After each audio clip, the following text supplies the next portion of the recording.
Boa noite a todos, bem-vindos para mais uma noite de estudo. E hoje a gente vai iniciar o livro No Mundo Maior, do André Luiz. E ele vai mostrar para a gente o que a gente já deu uma pincelada na semana passada sobre os transtornos mentais. Então, antes de iniciar o nosso estudo, a gente faz a prece, pedindo ajuda à espiritualidade, agradecendo a espiritualidade por esse momento, por essa oportunidade de estarmos aqui reunidos, abertos para o entendimento, para os esclarecimentos, para que a gente entenda um pouco mais da vida no mundo espiritual e a gente consiga melhorar a nossa vida nesse plano. Então, com os olhos fechados, mas com o coração aberto, a gente sente a prece através da música.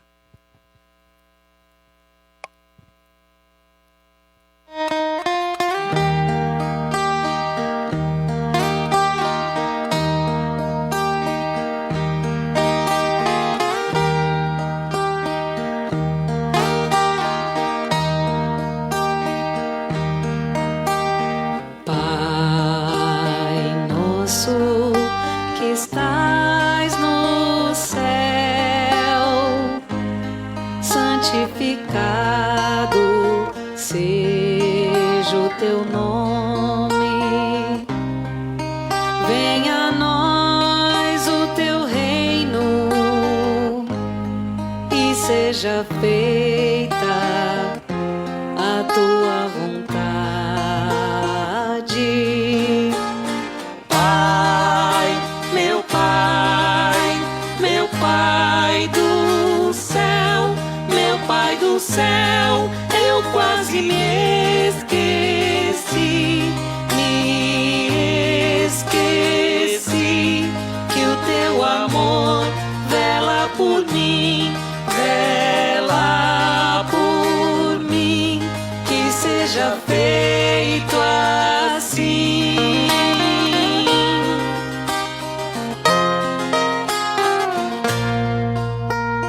O alimento desse dia, dai-nos agora e sempre.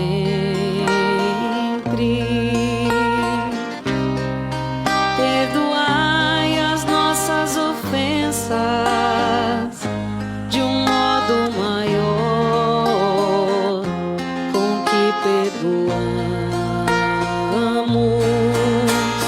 Pai, meu Pai, meu Pai do céu, meu Pai do céu, eu quase me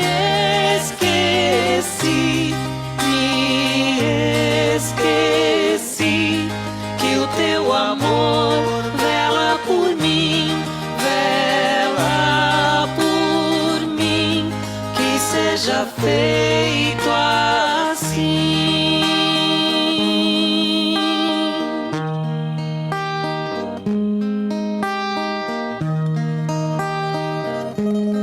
Não nos deixeis cair em tentação, mas livrai-nos de todo mal.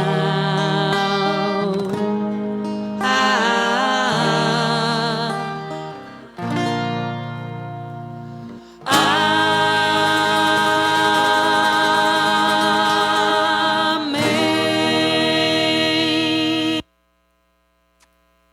Então,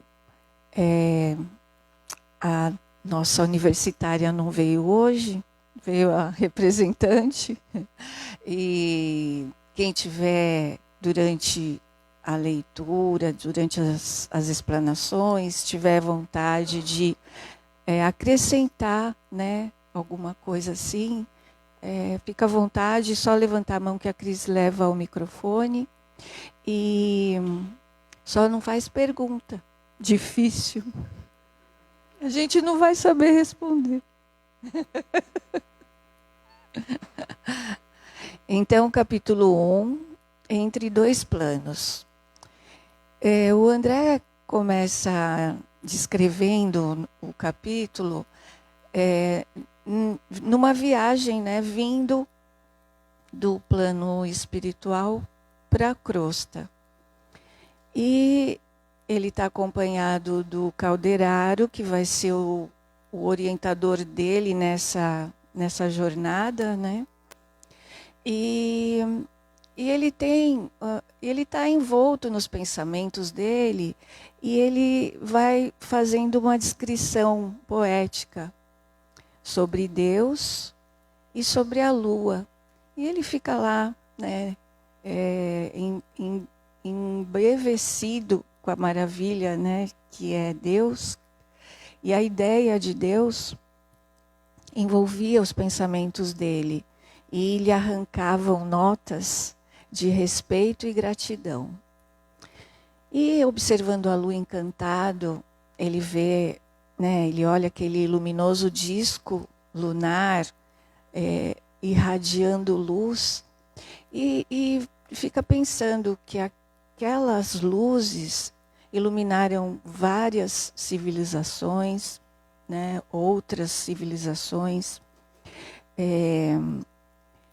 acompanhou a evolução terrena, e essas civilizações antigas, ao longo do tempo, foram se modificando e modificando as experiências humanas também. E ele estava lá, né, envolto nos pensamentos dele, quando ele é interrompido pelo Calderaro, falando que o destino deles estava se aproximando. E eles estavam vindo para a crosta com o objetivo de encontrar o Eusébio. O Eusébio era um instrutor muito dedicado que chefiava o Ministério do Socorro Espiritual. E ele tinha muitos créditos no plano espiritual. Ele fazia um prestimoso trabalho, né? Às vezes me faltam as palavras.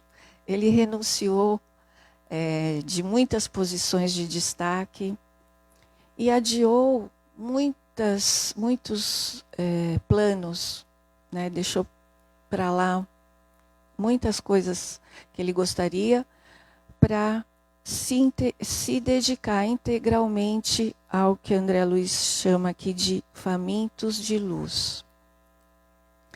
Então ele super entendia uma organização, né, de assistência na zona intermediária. Ele atendia estudantes relativamente espiritualizados e muitos ligados ao plano carnal e discípulos recém-libertos da carne no campo físico. Então essa enorme instituição, ela era enorme, essa instituição, e ele se dedicava a essas almas que elas se situavam nas esferas inferiores e nas esferas superiores. E elas tinham, essas almas, muitos problemas e várias indagações. E para isso, elas pediam paciência e sabedoria. E apesar do acúmulo de obrigações, de serviço que o Eusébio tinha, ele tirava semanalmente um tempo para vir para a crosta, para atender essas pessoas, essas almas, né? Para partilhar os conhecimentos dele. Muitos dos candidatos, né, eram estudantes que eles não tinham ainda recursos de elevação suficiente para irem até a zona intermediária. Por isso que o Eusébio vinha a atendê-los aqui. Então, o Eusébio era o orientador do Calderaro.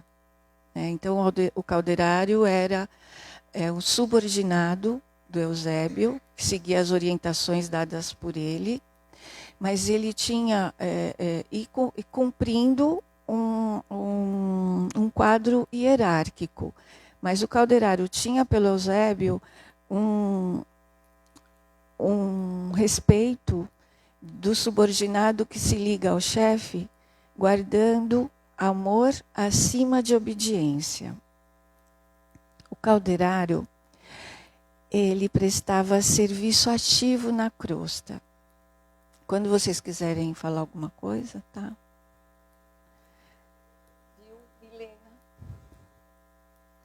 Então, quando o Calderaro prestava serviço na crosta, aqui na terra. E ele atendia os irmãos encarnados. Ele se especializou numa ciência que os estudiosos chamam de psiquiatria iluminada.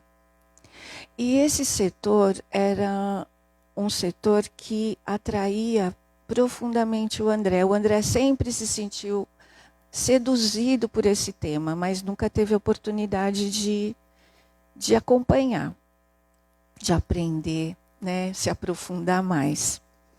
Então, como o André ia ter uma folga de uma semana, e ele ficou sabendo que o Calderaro ia vir para a crosta para desempenhar essa função dele, né, do Calderaro, ele vai até Calderaro e pergunta se pode acompanhá-lo, se pode vir com ele na crosta. E o Calderaro prontamente aceita. O André não conhecia o Calderaro. Ele conheceu no dia anterior, na noite anterior da vinda deles para a crosta. Mas a sintonia foi tão grande que em um minuto eles pareciam que já eram velhos amigos. O objetivo do trabalho do Calderaro, aqui na crosta, era o socorro imediato aos infelizes, evitando o quanto possível a loucura, o suicídio e os extremos desastres morais. Para esse trabalho, o espírito, no caso, né, o Calderaro, ele precisava conhecer profundamente o jogo das forças psíquicas, com purificada devoção. E isso era visível, né? Ele emanava essa pureza, esse amor. E então ele não deixava dúvida sobre o sentimento dele e o compromisso dele com o trabalho. E então eles chegaram ao destino. Chegaram aqui na crosta, num parque extenso. E nesse parque tinham vários espíritos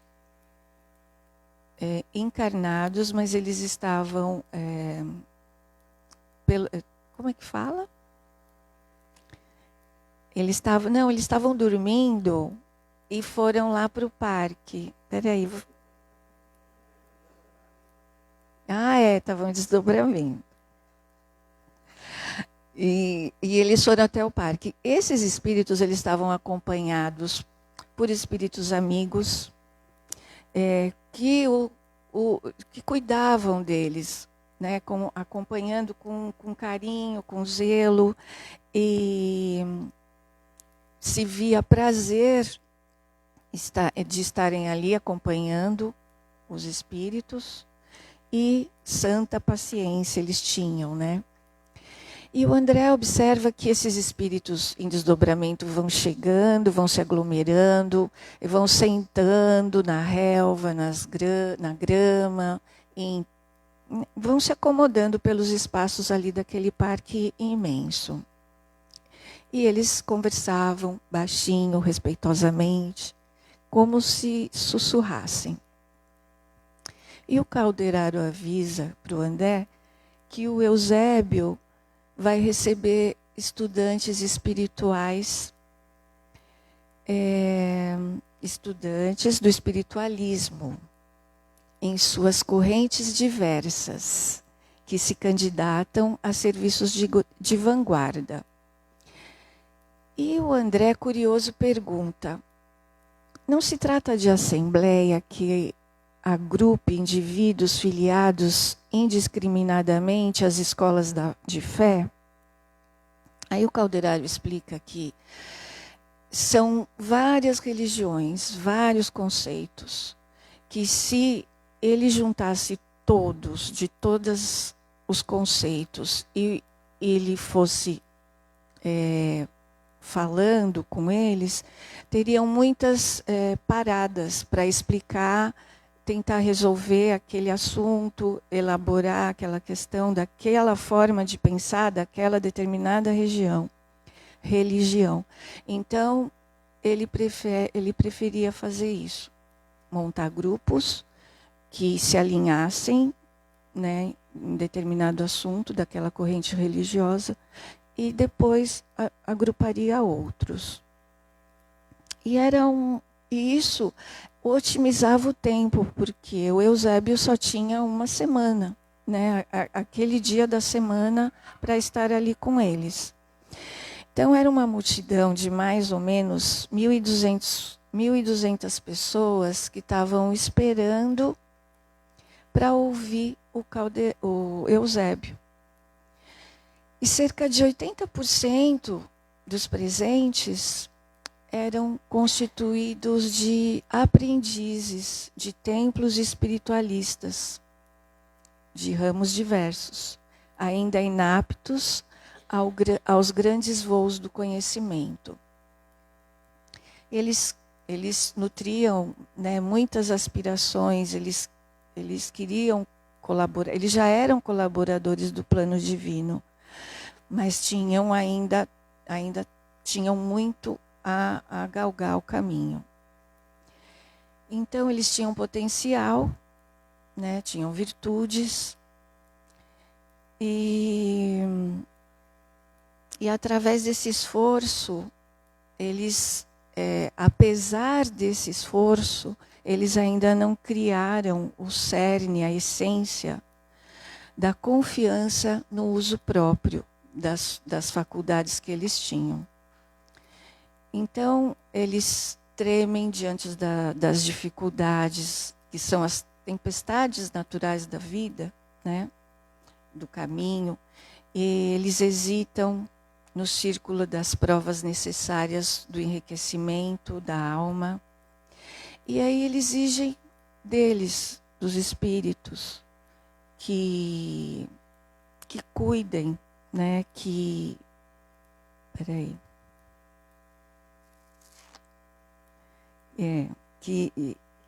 o cuidado, porque eles precisam dessa força que a espiritualidade tem para que eles consigam caminhar. Então, e ele sempre deixa claro que para eles nunca faltará para ninguém, né? A gente está acompanhando todos esses livros até agora, e eles deixam claro que não lhes faltará assistência no mundo espiritual, né? Nunca. E eles ainda têm o recurso da libertação pelo sono, né? E esse amparo fraterno que eles estão tendo, essa ajuda durante o sono. Então, a princípio, recebem da espiritualidade a influência inconscientemente e devagarinho, gravando o concurso na memória, apresentando ideias, sugestões, pareceres e inspirações beneficentes e salvadoras, através de recordações imprecisas. Isso tudo o Calderaro está explicando para o André, né? E o Calderaro finaliza: Os demais são colaboradores de nosso plano em tarefa de auxílio. E o André se pergunta: que teria ele realizado no mundo físico se recebesse em outro tempo aquela bendita oportunidade de iluminação? E observa o privilégio que aqueles mortais estão tendo ao conhecimento espiritualista e ainda sendo assistidos durante o sono físico. E ele fala assim, o André: milhões de homens e mulheres a dormir em cidades próximas, algemados aos interesses imediatos e ansiando a permuta das mais baixas sensações. Nem de longe suspeitariam a existência daquela original aglomeração de candidatos à luz íntima. Teriam noção da sublime oportunidade? Aproveitariam a dádiva com suficiente compreensão dos valores eternos? Marchariam desassombrados para a frente ou estacionariam ao contato dos primeiros obstáculos no esforço iluminativo? Aí o Calderaro responde que a nossa comunidade de trabalho se dedica essencialmente à manutenção do equilíbrio. Não ignora que a modificação do plano mental das criaturas. Ninguém jamais as impõe.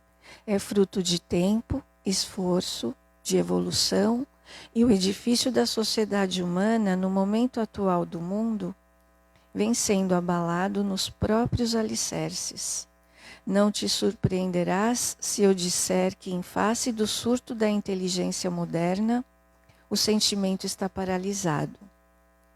O progresso material atordoa a alma do homem desatento. Grandes massas, há séculos, permanecem distanciadas da luz espiritual.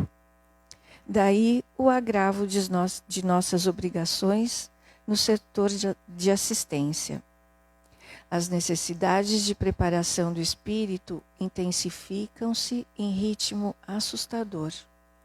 E ele sorri frisando: o acaso não opera prodígios. Qualquer realização deve ser planejada e finalizada. Para que o homem físico se converta em homem espiritual, o milagre exige muita colaboração de nossa parte. E ele conclui: as asas sublimes da alma eterna não se expandem nos acanhados escaninhos de uma chocadeira. Há que trabalhar, lustrar, sofrer. Então, nesse momento, chega o Eusébio para fazer a palestra. E ele, como ele era um sábio, né, um espírito iluminado, esperavam ver um senhorzinho chegando assim, curvadinho, todo com as feições marcadas, mas nada disso. Ele era uma figura de um homem robusto, altivo, em plena madurez espiritual. E os olhos dele, escuros e tranquilos, pareciam fontes de imenso poder magnético. E ele contemplava a todos sorridente. Só a presença, só ele estar presente já impunha muito respeito.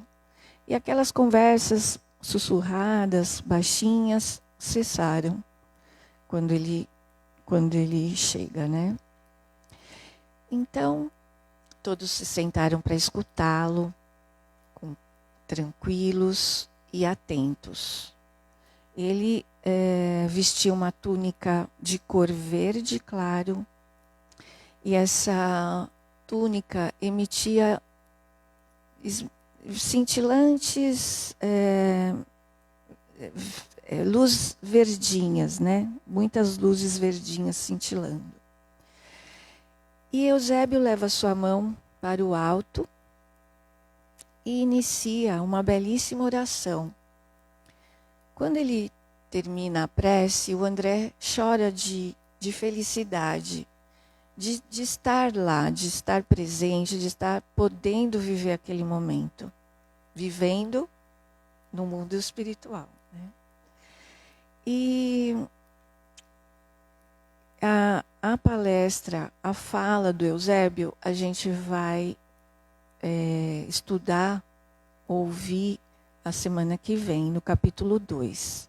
Agora a Milena vai falar um pouquinho, ou um pocão, e quem quiser pode falar com ela.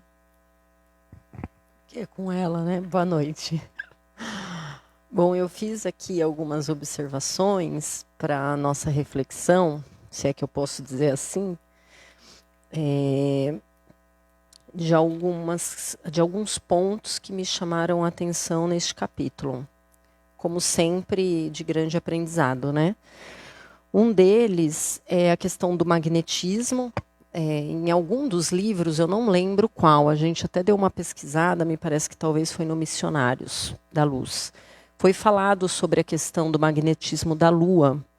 E na Terra a gente tem tanto o magnetismo solar, como a gente sabe, também que já foi objeto de estudo, quanto o Sol é fundamental para a existência da vida, né? Aqui, fisicamente, no nosso universo psíquico também, a gente percebe, acho que a Yara até falou é que são tantas vezes que a gente escuta, que eu não sei se foi nos estudos ou foi em algum outro momento, nos países onde praticamente não há incidência de sol, que normalmente o índice de depressão ele é maior, né? Então, quanto o sol influencia também no nosso psiquismo, e o quanto Jesus é, né, o nosso sol espiritual, a nossa direção, o nosso guia, a nossa referência maior de espiritualidade na Terra.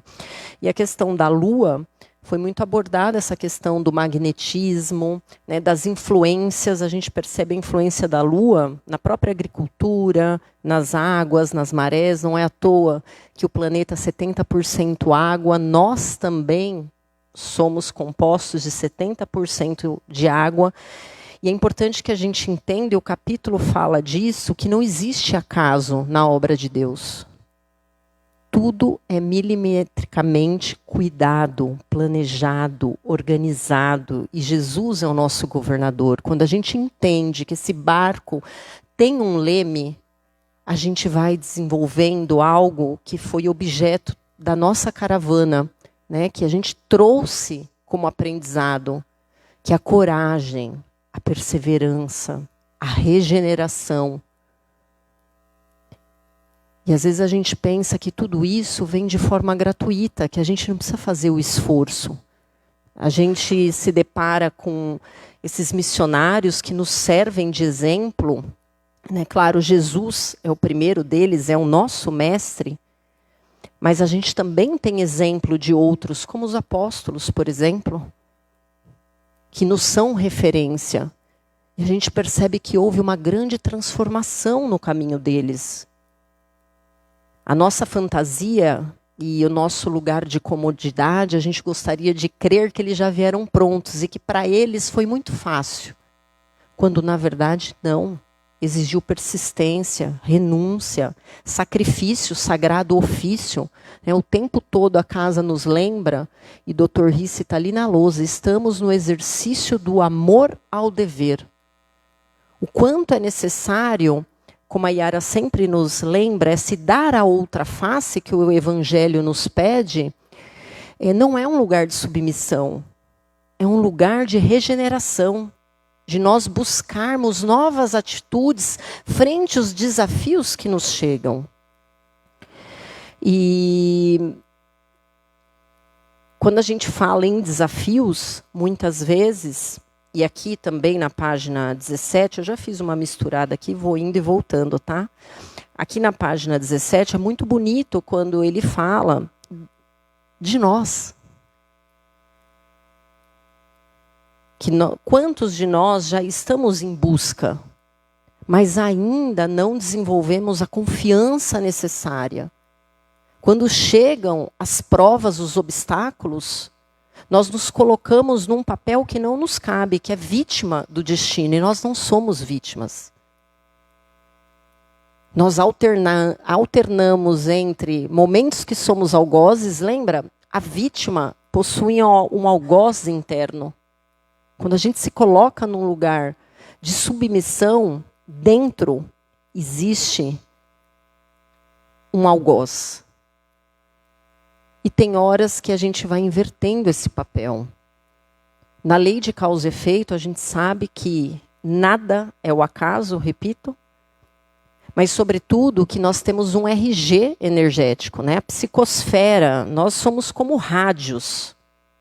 Rádio que nós sintonizamos qual é a estação que a gente quer vibrar. Tudo é informação. A gente emana e a gente recebe. E nesse RG energético, que é a lei de vibração, se não me engano, foi falado na quarta passada, ou como disse por esses dias, né, nós atraímos as experiências as quais nós necessitamos. O Iberê até trouxe um exemplo muito interessante da questão do cérebro, lá do livro do Memórias de um Suicida. Quer dizer, ainda que não existe sempre o acréscimo de misericórdia divina, é a nossa consciência, muitas vezes, que faz com que a gente permaneça no sofrimento e na dor, porque nós negamos o amor. Nós ainda resistimos ao amor, por incrível que pareça. A gente diz que busca o amor, mas, desculpem eu ficar repetindo muitas vezes a Yara, mas como eu aprendi com ela, e uma coisa que nós no direito, por conta da minha profissão, nós aprendemos, é sempre dar referência ao nosso professor. Então, na condição de aprendiz, eu fico repetindo, porque eu aprendi com ela, né? A gente quer se livrar da mente pecadora, né? Mas a gente quer se livrar do pecado, mas não da mente pecadora. A gente quer se livrar do problema, mas a gente não quer resolver a causa do problema.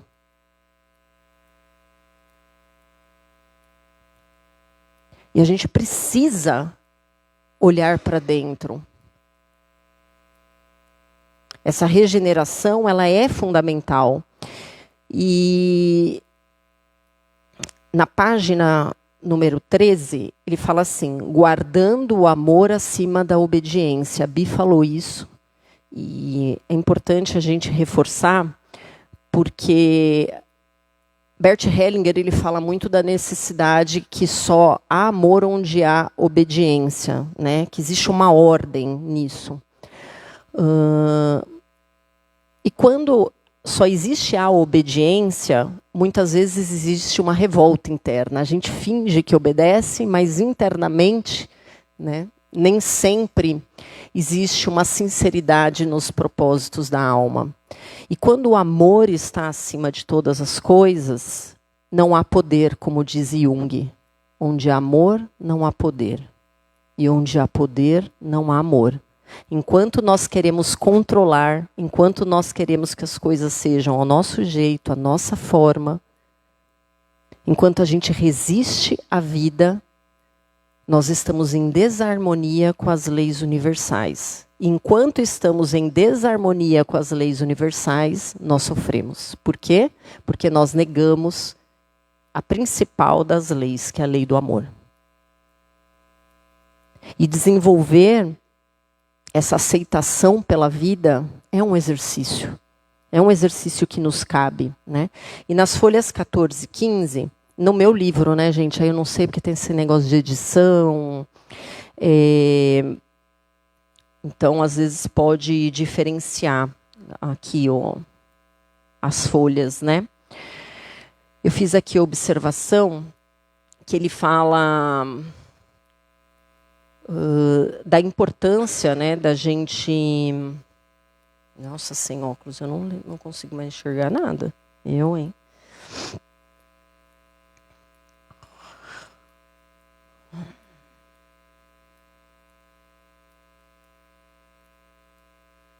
Fala aqui sobre loucura, suicídio, extremos desastres morais, do jogo das forças psíquicas, com acendrado devotamento ao bem do próximo. Aqui no livro de Leon Denis, aliás, gente, para quem não leu ou não está acompanhando, estudando, que é o livro tema da desobsessão, é um dos livros mais lindos e profundos que eu já li. Eu me senti presenteada pela oportunidade, pela escolha, né, da casa, do Dr. Risse, de todo o plano espiritual. O problema do ser, do destino e da dor. E aí achei interessante que ele diz o seguinte: a vida terrestre é um conflito entre as forças do mal e as do bem. O dever de toda a alma viril é tomar parte no combate, trazer-lhe todos os seus impulsos, todos os seus meios de ação, lutar pelos outros, por todos aqueles que se agitam ainda na via escura. Quantas vezes a gente fica em cima do muro? A gente fala que não faz o mal, mas tão pouco fazemos todo o bem que podemos. E é chegado o tempo de arregaçarmos as mangas. Somos os trabalhadores da última hora. Aqueles os quais Cristo deposita toda a confiança em nós. Nós não estamos aqui ao acaso. Nós pedimos muito por esta bendita oportunidade. Lembremos que o tempo é o maior patrimônio que nós temos na Terra. Às vezes nos apegamos a picuinhas, a tantas questões da materialidade, e esquecemos que a nossa consciência nos cobrará dos compromissos os quais nós assumimos antes de vir. Muito da nossa ansiedade, que a gente pensa que é uma consequência, que a gente pensa que é a causa, quando na verdade é uma consequência, desculpem, é justamente essas memórias que a gente tem de tanto tempo que nós desperdiçamos. Então que a gente tome partido, que a gente saia de cima do muro. Como disse o Juninho na Casa da Sopa, ficou marcado na minha reflexão: reaja. Reaja. Vamos sair dessa desesperança, dessa descrença, desse pessimismo, dessas lamentações, dessas reclamações que só nos mantêm em quedas pretéritas que nós já tivemos no passado. Sejamos servidores, trabalhadores leais do Cristo, porque é para isso que nós estamos aqui. E o quanto, né, dos nossos condicionamentos, dos nossos padrões, tem o nosso aval. Quantas vezes a nossa passividade nos mantém fora das mudanças morais que nós sabemos que precisamos fazer. E muito da nossa ansiedade que a gente reclama, mas é porque está tudo muito acelerado, porque é isso. A gente tem tantas justificativas para nos mantermos nos mesmos lugares que a gente não enxerga que nós somos os herdeiros de nós mesmos.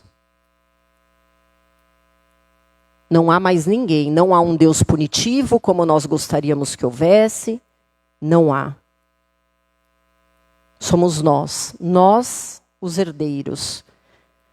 Lembremos que a transformação é lenta, né, que exige repetição. Jung sempre diz que a gente aprende por espiral, ou seja, e repete, e repete, e repete, e repete. Até que nós estejamos realmente preparados para nos libertar de nós mesmos, porque as prisões somos nós que criamos. E muitas vezes a gente cai no tédio, porque repetir é cansativo. Repetir exige perseverança. E a gente não quer que seja gradativo, a gente quer milagre, a gente quer mudança assim, ó. Tomar uma pílulazinha, mudou, resolveu, acabou, né? E a gente esquece que uma das leis divinas é a lei do trabalho. O livro, ainda lá na página 17, que para mim foi assim a que mais me tocou, não sei para vocês, e eu já vou daqui a pouco finalizar. que ele fala, né, como eu já falei um pouquinho aqui, o quanto nós, muitos de nós já estamos, de alguma forma, buscando esse autoconhecimento. Aliás, o conhece-te a ti mesmo é uma das maiores forças que a gente precisa se empenhar. Mas a gente ainda cai nessa falta de confiança na vida, em nós. E o Tadeu, lá na Casa do Caminho, falou muito a respeito dessa coragem. Que nós sempre somos maiores do que qualquer desafio. Porque a gente muitas vezes coloca os problemas e os obstáculos acima de nós? Por que nós não vibramos neste lugar de filhos e filhas de Deus? Quando a gente realmente vai sentindo que toda prova e todo obstáculo só vem porque nós já estamos prontos nesse grande universo de misericórdia e de amor, que a própria natureza sinaliza todo dia o quanto nós somos cuidados e amados por Deus. Quando a gente sente, não é intelectualizar, quando a gente sente esse lugar, não importam quais sejam os desafios. Não significa que a gente, muitas vezes, não vai estremecer, não vai balancear, mas que nós sejamos como o bambu. Vocês já perceberam que o bambu pode ter o maior vendaval? Vocês já viram bambu cair? Já viram bambu quebrar? Não quebra. Ele é flexível. Que a gente possa desenvolver realmente essa coragem, né? Não nos demorarmos no desânimo, no descontentamento pela vida, pela desesperança, pela descrença.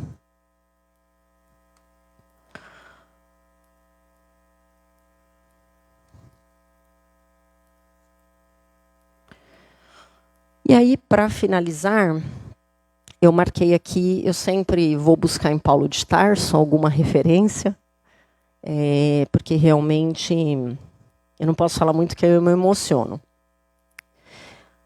Que a gente possa, em todos os momentos de desafios, de obstáculos mesmo, lembrar de Paulo a caminho de Damasco, quando Jesus ali, pela força do seu magnetismo, às vezes a gente quer tentar parecer algo que a gente não é, e a gente esquece que a nossa vibração fala por nós. Né? Aqui, quando... Gente, eles colocam os nomes tão difíceis, que para mim... É o Eusébio, né? Que chega, né? Que é o... Eles podiam colocar uns nomes tipo assim, João, né? Eles colocam uns nomes bem complicados, né, gente? Convenhamos. Quando Eusébio chega, ele não precisa pedir silêncio. Ele não precisa chamar atenção. É a própria transformação moral dele, é a presença, é o RG energético que por si só fala por ele. Jesus era assim, é o magnetismo.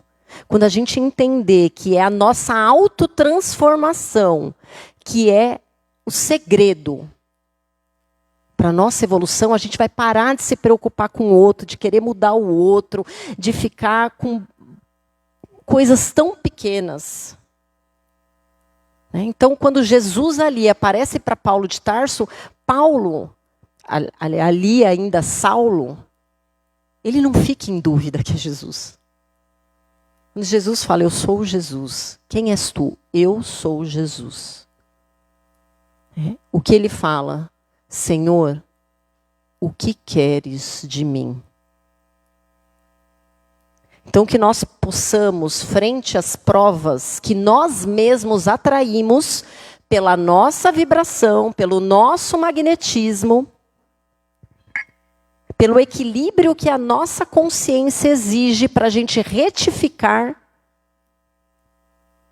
os débitos do passado e que para que nós possamos regenerar, que a gente possa dizer, Senhor, o que queres de mim? E quando vir a intuição, porque os amigos espirituais estão o tempo todo cuidando da gente, que a gente possa colocar em prática, mesmo que para isso a gente precise deixar o nosso egoísmo, o nosso orgulho, o nosso capricho de lado. E por fim, o poder da prece, né, gente? Mais uma vez, o tempo todo, André Luiz sai ali do umbral pela prece. Em todos os momentos, em todos os livros, nós somos chamados a lembrar aquilo que estava também na lousa. A única coisa que nos distancia do Pai é uma prece. E essa prece é uma conversa. É uma conversa que o tempo todo a gente pode sustentar com Deus. Que a gente possa viver em prece. Que as nossas escolhas sejam pautadas em prece. Que na dúvida a gente recue. A gente se recolha e se eleve em prece. E lembremos da importância da higiene do sono. Vejam que durante o sono nós temos a oportunidade de ser conduzidos a lugares de luz, a escolas, para que possamos aprender. Então, que estejamos vigilantes, sobretudo à noite. Eu falo à noite principalmente para quem trabalha de dia, para quem tem um ritmo mais agitado de dia, e às noites às vezes já está com desgaste, às vezes vem aquelas ideias, né, de preocupação, de perturbações, a gente fica às vezes no celular, a gente entra em conversas desafiadoras. Então, que à noite a gente possa ter uma vigilância, né, ou aqueles que trabalham à noite, e às vezes isso acontece de dia. Então, não existem regras necessariamente, mas a gente sabe que o magnetismo da noite muitas vezes nos chama a maior vigilância, tá? Então, que a gente fique atento a isso. Acho que a Solange quer falar. Complementando que nós tivemos na casa do Juninho e ouvindo a história dele, né? A gente vê como ele contemplou tudo com tanta humildade, tudo que ele fez com aquela casa, né?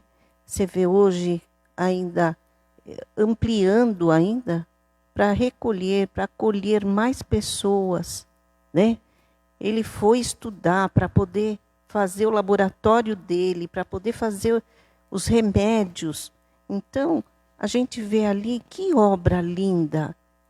E ele contando a história dele com tanta humildade, com tanta delicadeza e vendo, né, que se fosse outro, estaria contemplando, né? Olha o que eu fiz. Não. Por quê? Ele foi um chamado. Chico chamou ele e pediu só trabalho. E ele foi complementando aquele trabalho cada vez mais. E hoje, com alimentação, com remédio, com dança, com esporte, tudo em pró do outro. Então, a gente vê quanta coisa a gente pode ainda se doar. Às vezes, um simples artesanato, uma coisa tão humilde, que você está ali, doando. Então, é isso que a gente tem que refletir. Que às vezes não precisa ser obras grandiosas, né? Então, aquele bolo que a gente traz para a seara, para vender no sábado, que faz com carinho, com amor. Então, é uma obra também, né? Então, às vezes precisamos refletir que o pequeno, às vezes, é uma grande obra. Sim, o trabalho da Casa da Sopa é lindo, assim como tantas outras casas, inclusive a Seara, né? A gente percebe que as casas que se sustentam são aquelas realmente que têm um trabalho sério, como da Casa do Caminho, como eu disse aqui a Seara, são 26 anos de muita perseverança, né? Tem humildade, tem, mas tem muita perseverança. Enquanto tantos desistem, tem aqueles que persistem. Então, e como disse bem a Solange, o tempo todo nós temos a oportunidade do trabalho útil, começando pelo nosso lar. É dentro da nossa casa que começam, né? Quando a gente vai esquentar água para fazer um chazinho, um café.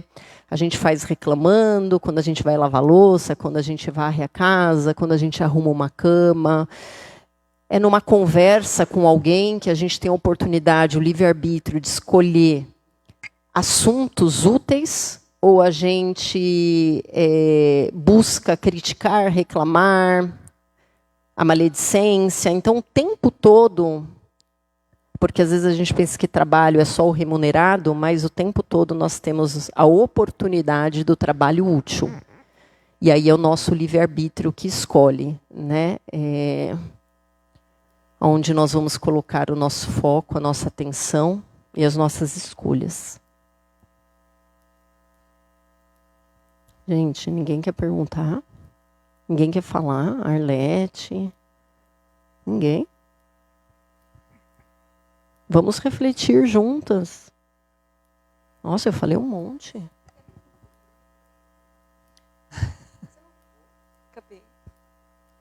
Então, como a gente tem uns minutinhos, eu vou falar um pouquinho sobre como a gente veio crescendo nos nossos estudos, né? A gente começou com o nosso lar, que foi André Luiz contando a desencarnação dele, quando ele se viu no umbral, né? Que é um plano inferior, que nós aqui chamamos de umbral. E ele desencarnou por problemas de saúde no genésico, né? E se eu falar alguma coisa errada, vocês me corrijam. E por conta da falta de preparo espiritual dele, e do padrão mental que ele tinha, ele ficou sofrendo naquele lugar que ele estava, que era escuro, era limbo, era triste, era pesado. E isso mostrou para a gente que como a maneira que a gente pensa, a maneira que a gente conduz a nossa vida aqui na Terra, influencia, né, as nossas ações, os nossos pensamentos, que vão definir como que a gente vai se encontrar no outro plano, que a gente pode não ir também para o plano superior, né? A gente pode ficar meio estacionado. Não. É importante dizer que os nossos pensamentos, sentimentos, na verdade, eles criam essa psicosfera aqui mesmo, né? Porque a gente pode viver um umbral aqui, encarnados.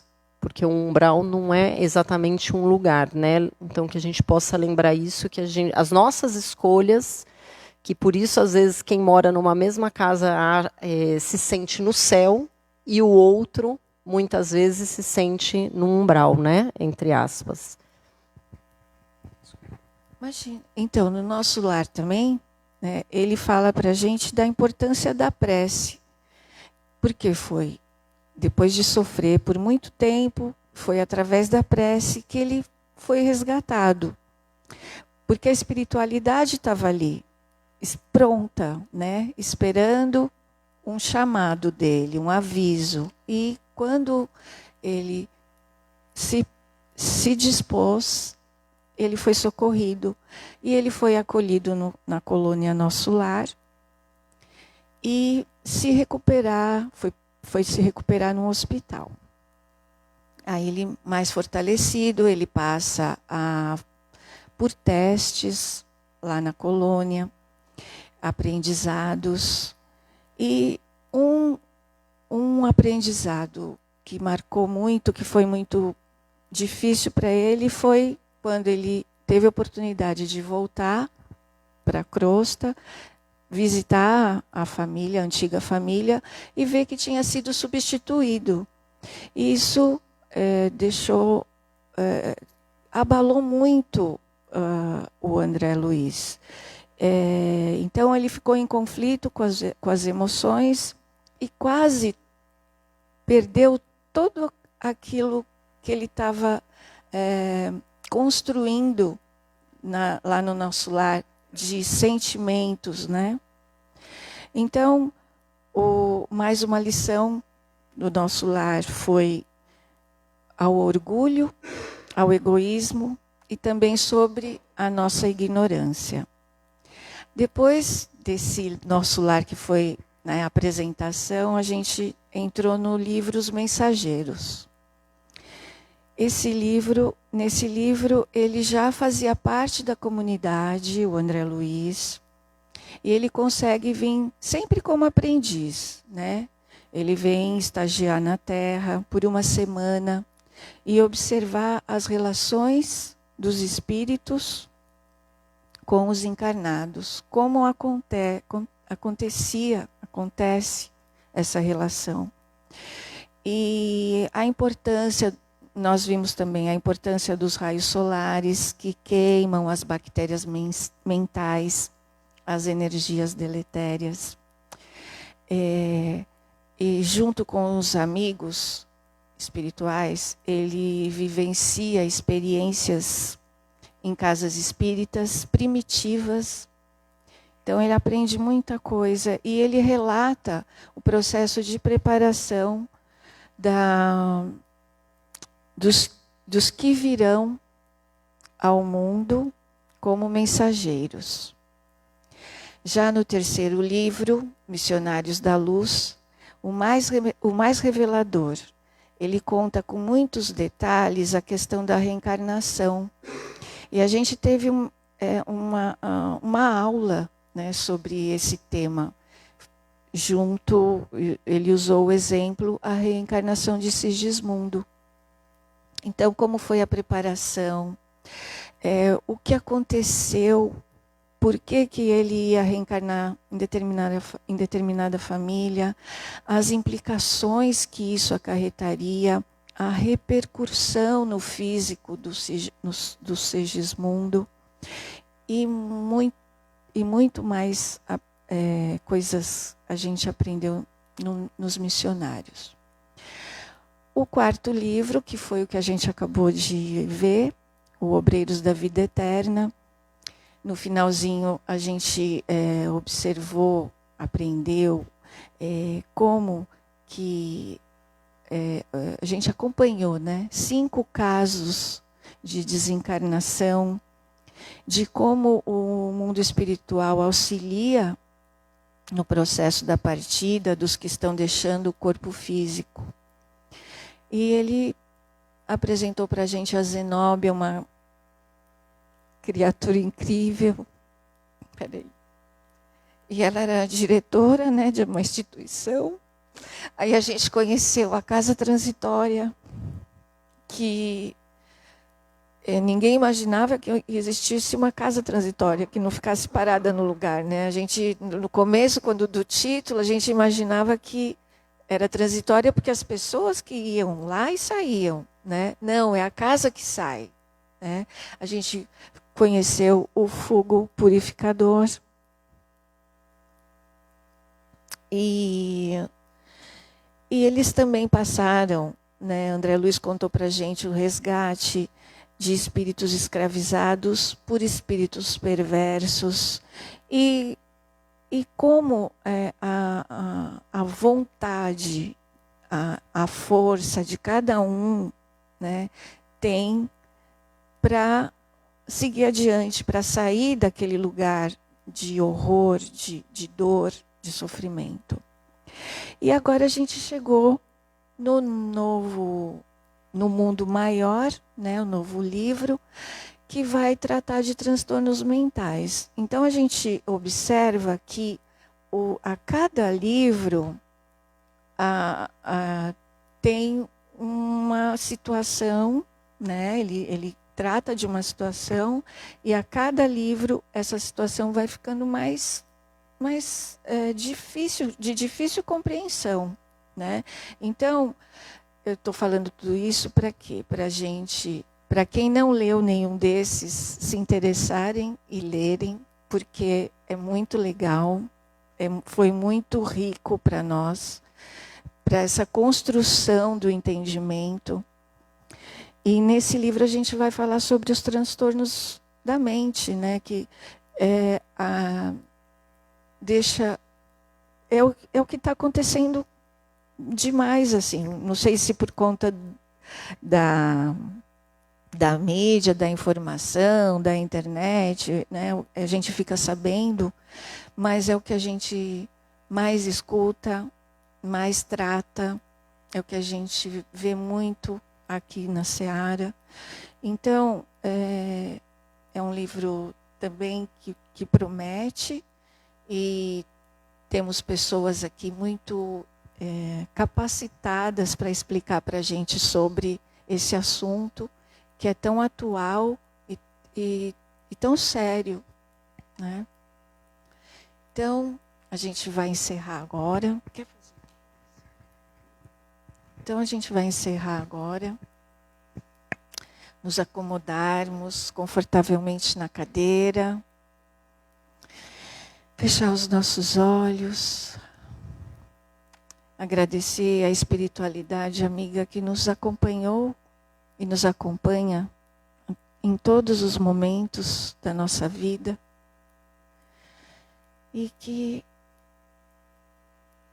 nos esclarece a cada capítulo, a cada fala, a cada explicação. Agradecer a oportunidade de estarmos aqui, de escolhermos estarmos aqui, criando essa corrente linda, de energia positiva, energia salutar. E assim a gente agradece sempre, mais uma vez e de novo, através da prece. Pai nosso, que estais nos céus, santificado seja o vosso santo e divino nome. Venha a nós o vosso reino, seja feita a vossa vontade, assim na terra como nos céus. O pão nosso de cada dia nos dai hoje, Senhor. Perdoai as nossas ofensas, na medida em que nós perdoarmos aqueles que nos têm ofendido. E não nos deixeis cair em tentações, mas livrai-nos de todos os males. Graças a Deus, graças a Jesus. Boa noite a todos, obrigada pela presença. Quem ficar para desobsessão é só ficar sentado desse lado aqui do salão. Quem não puder ficar, bom retorno e até semana que vem.